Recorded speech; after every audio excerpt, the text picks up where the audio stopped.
Good morning students.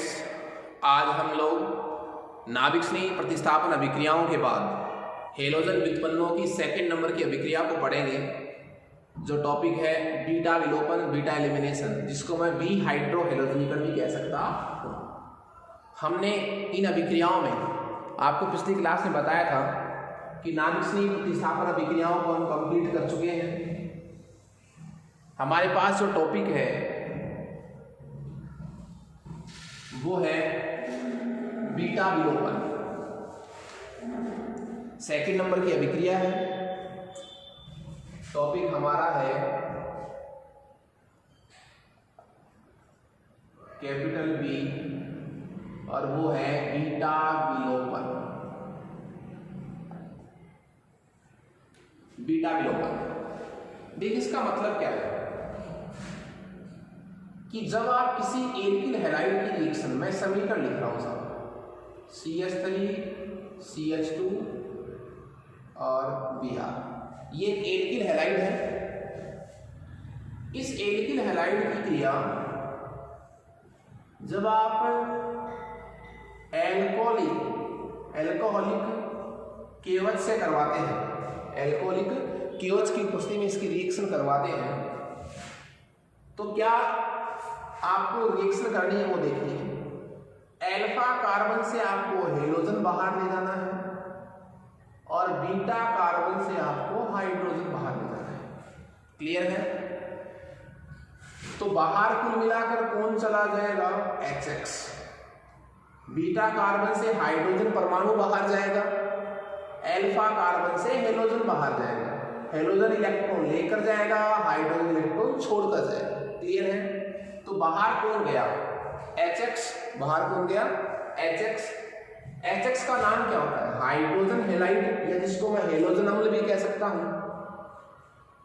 तो चूंकि एक अणु का इसमें निष्कासन हो रहा है, तो अभिक्रिया का नाम क्या हो गया? विलोपन अभिक्रिया। इसका नाम बीटा विलोपन क्यों पड़ा है? इसका नाम बीटा विलोपन क्यों पड़ा है? क्योंकि बीटा कार्बन से क्या जा रही है बाहर? हाइड्रोजन। हाइड्रोजन जिस कार्बन से बाहर निकलेगी, उस कार्बन की प्रकृति के आधार पर हम विलोपन अभिक्रिया का नाम रखेंगे। तो ये बीटा कार्बन से जा रही है तो बीटा विलोपन, यदि यही हाइड्रोजन अल्फा कार्बन से जाती तो अल्फा विलोपन। क्लियर है? देखिए, तो फिर क्या करूंगा मैं? ये कौन सा कार्बन हो गया? अल्फा। इसको अल्फा क्यों कह रहा हूं? हेलोजन परमाणु जिस कार्बन से जुड़ा है वो तो अल्फा, उसके पास वाला बीटा। यही आपको रूल इस पर लगाना है। तो अल्फा कार्बन से कौन चला गया? हेलोजन। यही मैंने बताया था आपको। बीटा कार्बन से क्या जाएगी? हाइड्रोजन। ये बीटा कार्बन है। इन तीन हाइड्रोजन को मैं इस तरह लिख सकता हूं, CH2H लिख सकता हूं ऐसे, CH2H। और तो यहां से कौन बाहर जाएगा? हाइड्रोजन। यही बोला था मैंने। यहां पर ये बंध जो है वो यहां ट्रांसफर हो जाएगा, तो क्या बन गया? CH2 double bond CH। तो एल्किल हैलाइडों का बीटा विलोपन करवाने पर आपको उत्पाद के रूप में क्या प्राप्त होता है? एल्कीन। आपको उत्पाद के रूप में क्या प्राप्त होता है? एल्कीन। ठीक है साहब। यहां बीटा जो है वो कितने डिग्री का था? 1 डिग्री का। ये कार्बन जो बीटा जिसको मैं कह रहा हूं, ये कितने डिग्री का है? एक कार्बन से अटैच है तो 1 डिग्री का। यदि एक से अधिक प्रकार के बीटा कार्बन हाइड्रोजन उपस्थित हैं तो एल्कीन भी एक से अधिक बनेंगे। ये नॉर्मल इक्वेशन थी। एल्किल हैलाइडों को एल्कोहलिक केवच की उपस्थिति में गर्म करने पर अल्फा कार्बन से हेलोजन और बीटा कार्बन से हाइड्रोजन का निष्कासन होता है, इसलिए इसको बीटा विलोपन कहते हैं। इसका एक नाम और है साहब, चूंकि बाहर क्या जा रहा है? हाइड्रोजन और हेलोजन बाहर जा रहे हैं, तो इस अभिक्रिया का एक नाम और है, इसको कहते हैं V का मतलब बाहर जाना, V हाइड्रो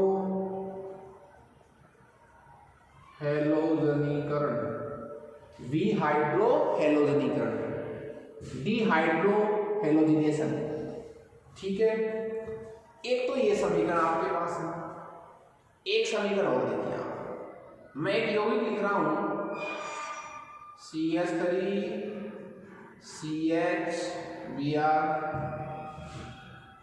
CH2 CH3, ये भी एक एल्किल हैलाइड है, ये भी एक क्या है, एल्किल हैलाइड है। इसमें भी आप वही कंडीशन लगाइए, इसको एल्कोहलिक केवल्स की उपस्थिति में क्या कीजिए, बोलो, इसको गर्म कीजिए, एल्कोहलिक केवल्स की उपस्थिति में इसको क्या कीजिए, आप गर्म कीजिए। तो देखिए पहले इसमें अल्फा बीटा बना हुआ, ये कौन सा कार्बन बोला जाएगा, अल्फा, जहां से कौन जुड़ा हुआ है, हेलोजन। ये कौन सा कार्बन बोला जाएगा, बीटा, कौन सा कार्बन बोला जाएगा, बीटा, अल्फा के पास वाला बीटा, ये भी अल्फा के पास वाला क्या, बीटा। दो प्रकार के इसमें बीटा हाइड्रोजन परमाणु है। देखिए ये बीटा कितने डिग्री का है, 1 डिग्री का, ये बीटा कितने डिग्री का है, 2 डिग्री। क्लियर है। बीटा विलोपन में हम क्या कह रहे हैं, अल्फा कार्बन से हेलोजन और बीटा कार्बन से हाइड्रोजन। तो साहब हेलोजन तो यहीं से जाएगा, लेकिन बीटा कार्बन कितने, इसमें 2, एक तो 1 डिग्री का बीटा है, एक 2 डिग्री का बीटा है। आपको कौन से वाले से हाइड्रोजन उठाना है, ऐसी स्थिति में, कैसी स्थिति में, जब आपको यह लगे कि एल्किल हैलाइड में एक से अधिक प्रकार के बीटा कार्बन पड़े हैं, बीटा कार्बन है तो बीटा हाइड्रोजन भी होगी संभवतः। तो यदि एक से अधिक प्रकार के बीटा हाइड्रोजन पड़े हैं तो फिर एल्कीन भी, मतलब उत्पाद भी एक से क्या बढ़ेगा, ज्यादा बढ़ेगा। अब देखो ये कितने डिग्री की बीटा हाइड्रोजन है, 1 डिग्री की, ये कितने डिग्री की है, 2 डिग्री की। क्लियर है। अब हमें उत्पाद बनाना है, तो इसमें कितने प्रकार के बीटा हाइड्रोजन परमाणु हैं, 2 प्रकार के, एक ये और एक ये, 1 और 2। तो उत्पाद भी कितने बनेंगे, 2। यहां कितना उत्पाद बना था, 1। क्यों, क्योंकि बीटा एक ही प्रकार का था। अब आप बारी बारी से देखिए, अल्फा तो यहीं से, हाइड्रोजन तो यहीं से जाएगा, तो एक बार आप यहां से उठा लीजिए हाइड्रोजन, हाइड्रोजन यहां से उठाएंगे तो यहां वाला बंद यहां ट्रांसफर हो जाएगा इसकी तरह। आप ऐसे भी याद रख सकते हैं, अल्फा कार्बन से हेलोजन को ले जाओ, बीटा कार्बन से हाइड्रोजन को ले जाओ, और अल्फा और बीटा के बीच क्या बना दो, डबल बॉन्ड। क्या बना दो, डबल बॉन्ड। क्या कर दो, अल्फा और बीटा के बीच क्या बना दो, डबल बॉन्ड बना दो। क्लियर है। तो एक बार यहां से अपन हाइड्रोजन उठा रहे हैं तो क्या उत्पाद बनेगा, CH2 double bond CH single CH2 CH3। एक उत्पाद तो ये बन गया। ये उत्पाद कब बना है सर जी, जब हमने बीटा हाइड्रोजन यहां से उठाया। अब एक बार कहां से उठाएंगे, यहां से उठ सकती है। तो देखो प्लस ये भी उत्पाद बन सकता है CH3 बीटा, दो तो एक बार एक जगह से उठाएंगे, दोनों को एक साथ नहीं उठाएंगे। तो इस वाला को ऐसे कैसे रहने दो, हम क्या करेंगे, यहां से उठाएंगे तो CH, यहां से जब उठाएंगे तो यहां डबल बॉन्ड बन जाएगा अल्फा बीटा के बीच, हाइड्रोजन वाला बॉन्ड यहां ट्रांसफर हो जाएगा, डबल बॉन्ड CH, कहीं कोई दिक्कत नहीं है। तो एक तो ये उत्पाद बन गया और एक ये, कितने उत्पाद बने, 2।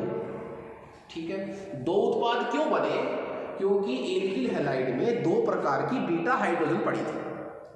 अब हमें ये सोचना है कि जो 2 उत्पाद बने हैं उसमें मुख्य उत्पाद कौन सा है, मेन प्रोडक्ट कौन सा है। ठीक है, इसके लिए हमारे पास एक रूल है साहब, एक रूल क्या है हमारे पास, और वो रूल है हमारे पास सेटजेफ का नियम।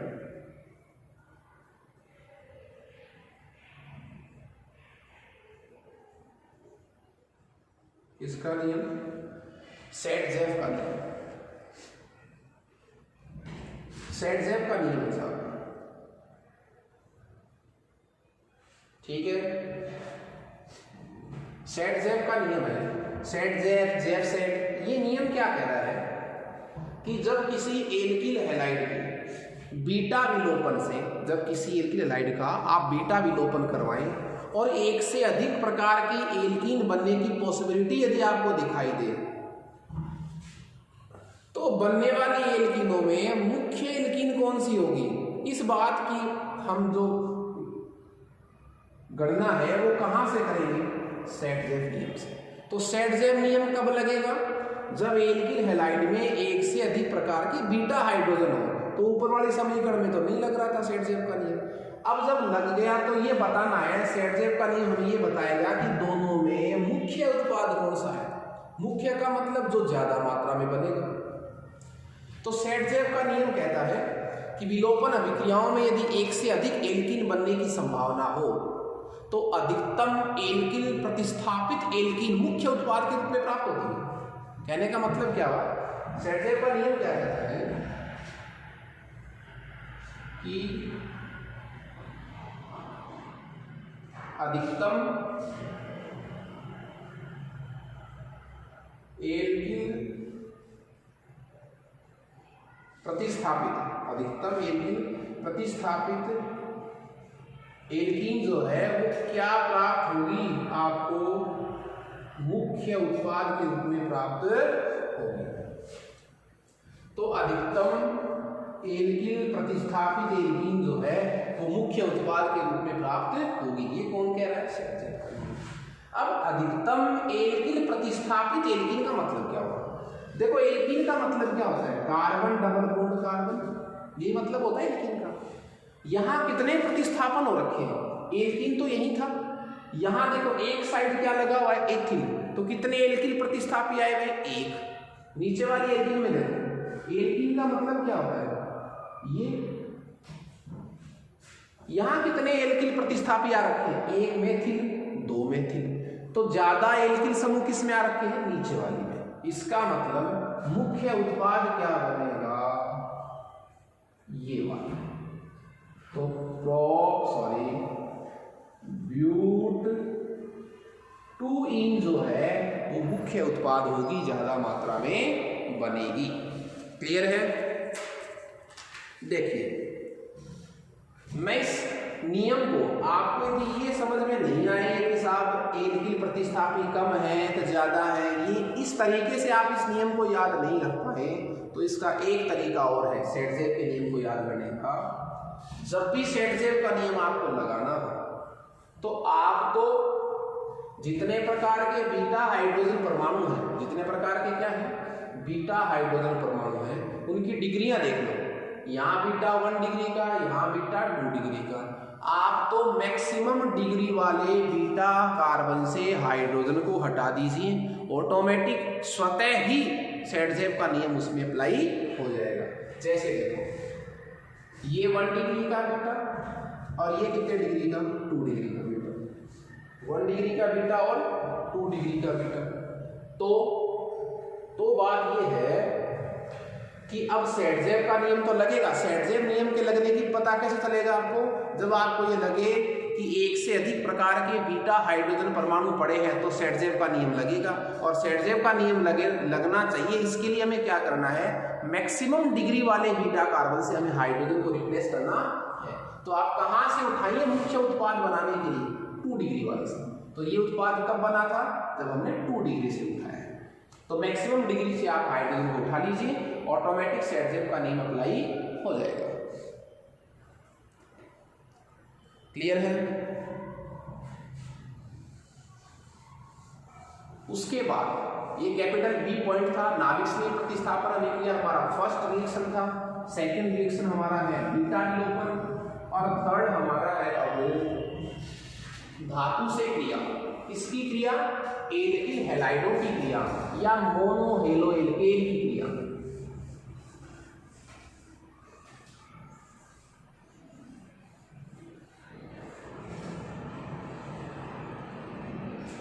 देखिए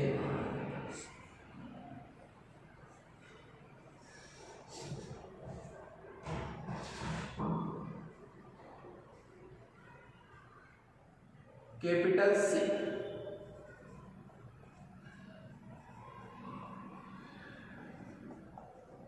धातु से क्रिया, धातु से क्रिया किसकी? मोनोहेलो एल्केन की या एल्किल हैलाइडों की। क्लियर है? देखिए सबसे पहले बात करूंगा मैं कि जो एल्किल हैलाइड है, जो क्या है, एल्किल हैलाइड, जो क्या है, एल्किल हैलाइड है, उनकी जब भी किससे रिएक्शन होगी? धातु से। जब भी किससे रिएक्शन होगी? धातु से।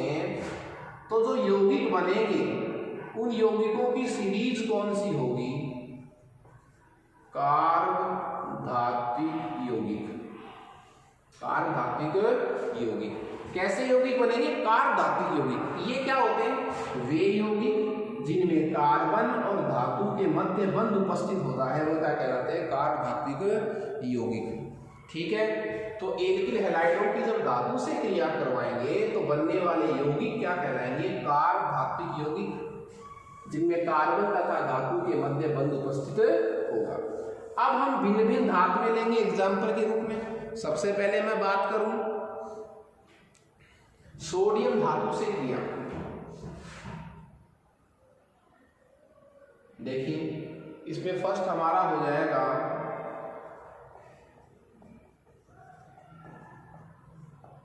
सोडियम से क्रिया, तो इसकी रिएक्शन लिखेंगे। देखिए RX एल्किल हैलाइड के दो अणु किससे रिएक्शन करके? सोडियम धातु से क्रिया करके। कितने अणु? दो अणु। एल्किल हैलाइडों के दो अणु सोडियम के साथ किसकी उपस्थिति में? शुष्क ईथर की उपस्थिति में रिएक्शन करेंगे। तो यहां से भी X और यहां से भी X। सोडियम हमें कितने देने पड़ेंगे? 2, क्योंकि सोडियम की वैलेंसी 1 होती है। तो ये बन जाएगा R plus 2NaX। 2NaX। RR का मतलब क्या हुआ? क्या बन गया साहब? एल्केन। क्या बन गया? एल्केन। R की जगह आप मेथिल रख दो। CH3 क्या होता है? एथिल। तो सोडियम धातु से क्रिया जब एल्किल हैलाइडों की करवाएंगे तो बनने वाले उत्पाद क्या कहलाएंगे? एल्केन बनेंगे साहब। ठीक है, अब इसको लैंग्वेज में कैसे लिखेंगे? एल्किल हैलाइड के दो अणु शुष्क ईथर की उपस्थिति में सोडियम धातु से क्रिया करके एल्केन का निर्माण करते हैं। प्राप्त एल्केन में कार्बन की संख्या, देखिए इसमें कितने कार्बन होंगे? R में कार्बन, फिर R में कार्बन, यहाँ कितने? यहाँ आपने RX में एक ही कार्बन था, तो दुगने कार्बन का आपको क्या मिलता है? एल्केन प्राप्त होता है। यहाँ R में एक कार्बन था, यहाँ भी R। पहले तो ये अलग अलग थे एक, अब दोनों एक साथ मिलके दो, तो दुगने कार्बन का आपको एल्केन प्राप्त होता है। इस अभिक्रिया का एक नाम भी है साहब, इसको वुड्स अभिक्रिया कहते हैं।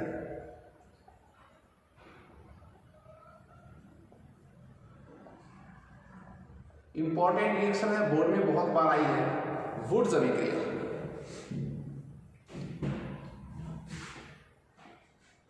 सेकंड नंबर हमारा है लिथियम से क्रिया। लिथियम से क्रिया जब आप एल्किल हैलाइड की रिएक्शन, मतलब RX को मैं क्या ले सकता हूं? Lithium CH3X। ठीक है, और रिएक्शन करवाऊंगा किससे? लिथियम से। लिथियम से रिएक्शन करवाई इसकी, तो बन गया CH3 lithium plus NiX। X को भी तो बाहर भेजने के लिए चाहिए X, तो कितने लिथियम काम में आए? 2। ये लो सर, तो मेथिल लिथियम बन गया। क्या प्राप्त हो गया? Methyl lithium. ठीक है, उसके बाद हमारा है 3 नंबर धातु यदि अपन लें मैग्नीशियम से क्रिया। क्या लें? मैग्नीशियम से क्रिया, और मैग्नीशियम से जब क्रिया करवाएंगे तो देखिए मान लीजिए RX का मतलब एल्किल हैलाइड रिएक्शन करवाऊंगा मैं मैग्नीशियम से तो बनेगा RMgX। मैग्नीशियम की वैलेंसी 2 होती है, 1 और 2। तो जब RX की रिएक्शन मैंने मैग्नीशियम से करवाई है तो RMgX बन गया। इसका नाम हो गया साहब alkyl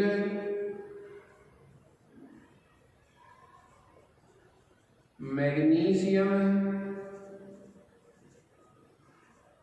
halide, alkyl magnesium halide. Alkyl magnesium halide इसका एक बहुत अच्छा नाम है, प्रचलित नाम है, इनको कहते हैं गिरनियार अभिकर्मक, गिरनियार रिएजेंट। क्या कहते हैं इसको? गिरनियार अभिकर्मक। तो मैं क्या कहूंगा कि एल्किल हैलाइड मैग्नीशियम धातु से क्रिया करके गिरनियार अभिकर्मक का निर्माण करते हैं। क्लियर है? तो देखिए इसमें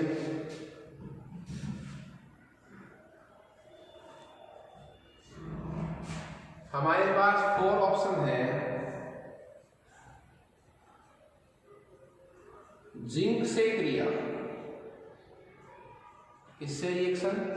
जिंक से रिएक्शन। साफ जवाब। जिंक की वैलेंसी कितनी है? 2। तो आपको RX कितने लेने पड़ेंगे? 2। ये जिंक से रिएक्शन, RX कितने लिया आपने? 2। समझ रहे हैं मेरी बात आप? एल्किल हैलाइड के कितने अणु लिए मैंने? 2। रिएक्शन किससे करवाई मैंने? जिंक से। तो बनेगा R2Zn। मैं इसको ऐसे भी कह सकता हूं R2Zn। ठीक है, 2x बाहर जाएंगे तो एक जिंक और चाहिए, जिंक की वैलेंसी 2 ZnH2। ठीक है, तो यहां कितने लेने पड़ेंगे मेरे को? जिंक भी 2। कहीं कोई दिक्कत नहीं है। यदि मैं R की जगह, यदि मैंने R की जगह क्या लिया? एथिल समूह CH3CH2। यदि मैंने R की जगह क्या लिया? CH3CH2। R की जगह यदि मैंने CH3CH2 लिया, एथिल समूह ले लिया था, तो फिर इस समीकरण को रिराइट कीजिए आप। CH3CH2Br, ठीक, प्लस Zn प्लस BrCH2CH3। ठीक है साहब? तो यहां बन जाएगा क्या? प्रोडक्ट बन जाएगा साहब, ये ZnBr2 तो बाहर निकल जाएगा। ZnBr2 तो कहां चला गया? बाहर। बैलेंस कर सकते हैं आप। और ये बढ़ गया प्लस CH3CH2 का होल ट्वाइस Zn। ये जो उत्पाद बना है, ये जो क्या बना है? उत्पाद बना है। इस उत्पाद का नाम क्या हो गया? इसका नाम हो गया डाईएथिल जिंक। Diethyl zinc. तो इस उत्पाद का नाम हो गया आपके पास डाईएथिल जिंक। और डाईएथिल जिंक का एक बहुत ही प्रचलित नाम है, इसको कहते हैं फ्रैंकलैंड अभिकर्मक। फ्रैंकलैंड अभिकर्मक। इसको आप वापस से सुन लीजिए। जब एल्किल हैलाइड के दोनों जिंक से रिएक्शन करेंगे तो यौगिक क्या बनता है? R2Zn। R की जगह यदि मैंने एथिल समूह ले लिया, तो एथिल समूह यदि मैंने R की जगह रख दिया, सूत्र क्या बनेगा? R की जगह एथिल रखो, डाईएथिल जिंक। और डाईएथिल जिंक जो है वो क्या कहलाता है? फ्रैंकलैंड अभिकर्मक कहलाता है। मैं सोडियम व लेड धातु की मिश्र धातु से इसकी रिएक्शन करवाऊं, यदि क्या करें अपन? मिश्र धातु से यदि इसकी रिएक्शन करवाएं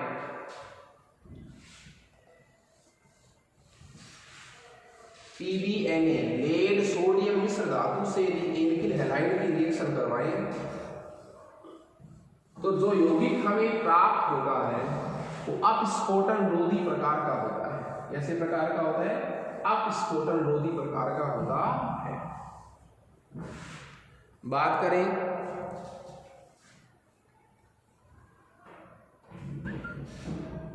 कि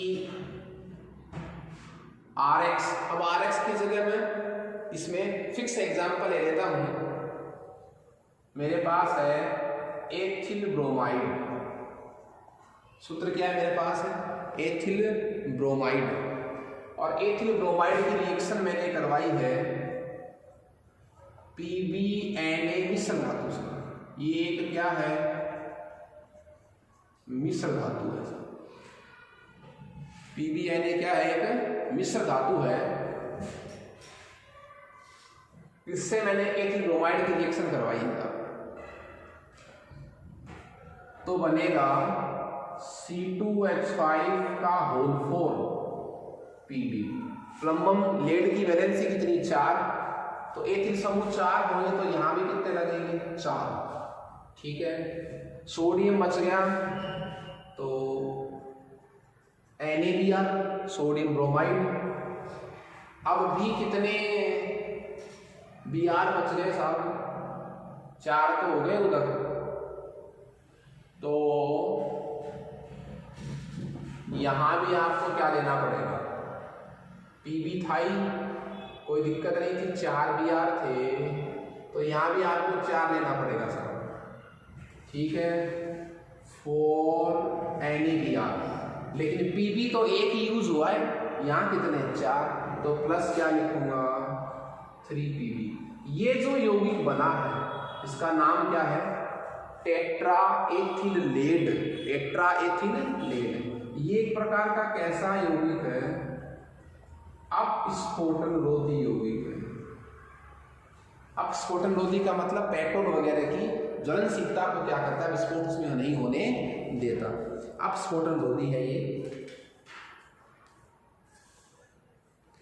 तो कुल मिलाकर बात मेरे कहने का मतलब ये है कि विभिन्न धातुओं से क्रिया करके एल्किल हैलाइड जो है वो कार्बधात्विक यौगिकों की श्रेणी के यौगिक बनाता है। एल्किल हैलाइडों के रासायनिक गुणों में लास्ट हमारे पास 4 ऑप्शन है, वो है एल्किल हैलाइडों का अपचयन। एल्किल हैलाइडों का अपचयन, और एल्किल हैलाइडों का जब अपन अपचयन करते हैं तो हमें उत्पाद के रूप में क्या प्राप्त होते हैं? एल्केन। एल्किल हैलाइडों का जब क्या करेंगे? अपचयन करेंगे तो उत्पाद क्या बनेगा? एल्केन बनेगा साहब। क्या बनेगा? एल्केन। तो देखिए RX लीजिए, R की जगह मैंने एथिल ले लिया, CH3CH2Br। ठीक है, कंडीशन क्या है? Na-C2H5 का मिश्रण हो या रेड फास्फोरस प्लस I2 हो, ये अपचायक के मिश्रण है। ठीक है, sodium alcohol red phosphorus plus I2 में से कोई भी हो, इसका अपचयन करवाएंगे अपन हाइड्रोजन द्वारा, तो बनेगा क्या? बनेगा CH3 प्लस एक Br और एक H बच गया, HBr। क्या प्राप्त हुए आपको? एल्केन। तो एल्किल हैलाइडों का जब हम अपचयन करवाते हैं तो मुख्य उत्पाद के रूप में जो है वो एल्केन प्राप्त होते हैं। ओके, तो ये हमने एल्किल हैलाइडों को कंप्लीट कर दिया है। नेक्स्ट क्लास में हम डाई हेलो एल्केनों के बारे में पढ़ेंगे। Okay, thanks students.